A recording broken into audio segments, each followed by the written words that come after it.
Hi, I'm Durgesh and today I'm going to show you a really cool feature that is available on Camtasia version 20. That's the latest version of Camtasia. If you purchased one recently, you should be able to upgrade to this version. Or if you had a version from 2018 or prior, you should be able to pay a small upgrade fee and get on the new Camtasia. It's all worth it. Let's talk about this feature. Or let me just show it to you. Now you can see that I'm in this small circle. Now I can change the circle shape from square, rectangle, and to a triangle, or back to a circle. Whatever you prefer. How do we do it? Let's take a look. I'm going to open Camtasia, and if you're familiar with its environment, you have your media in your media bin, and you have all your tracks on the bottom.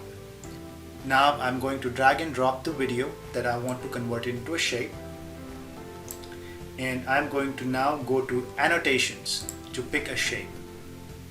Of course you have to be in the shapes menu in order to look at all your shapes, and I'm going to choose a circle. You can choose any shape. Now I'm going to increase the length of this shape to match that of the video. And I am going to look at the side, the left hand side, where you have these three buttons on the track for the shape. I'm going to right click on the disable track button, and now I'm going to be presented with the track matte mode. Currently it is on none, but I'm going to choose alpha. Actually you have to choose alpha invert. However, I'll show you what happens when you choose alpha. If you notice, it has just exposed the part where that shape was. In order to have my full face in there, I have to do a slight modification. I want to make sure I can see all of my face. I'm going to first disable the track.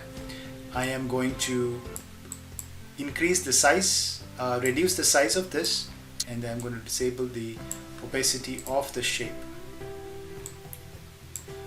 and then I'm going to increase this just enough so you can see my face. If you want to expand the circle proportionately, then you can hit the shift key and then expand it. Again, you can use the opacity to actually center,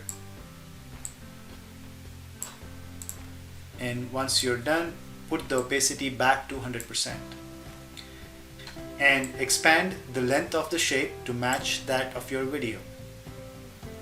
And now we're going to go into these three buttons here. Actually the first one, which is the disable track, I'm going to right click on that, and I'm going to be presented with track matte mode. Here I'm going to select alpha, and you'll see what happens. There you go. We have now created a shape of my video in a circle. However, if you notice that this is free to move around, and I don't want that.